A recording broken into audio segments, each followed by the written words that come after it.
তিন বদলের নিয়ম মেনে অনেক কিছুই বদলায়। লিটন দাসকে নিয়ে হাথুরুর চিন্তা একই রয়ে যায়।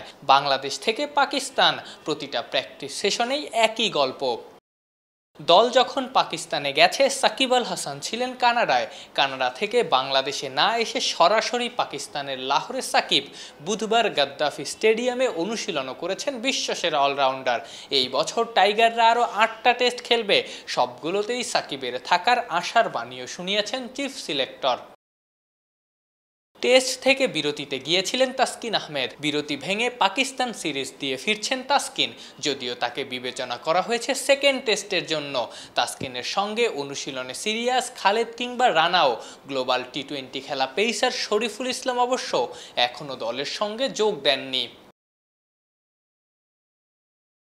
অনুশীলনে শান্ত তাইজুল, মিরাজ, সাদমানরাও বেশ সিরিয়াস ছিলেন।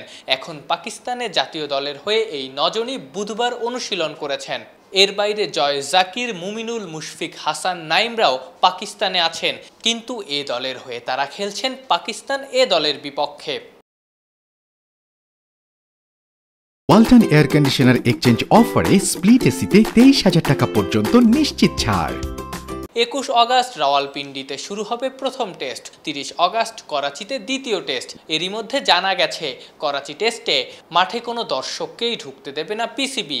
এর আগে সবশেষ পাকিস্তানে বাংলাদেশ টেস্ট খেলেছিল 2020 সালে। আফনান পিয়াল, অলরাউন্ডার।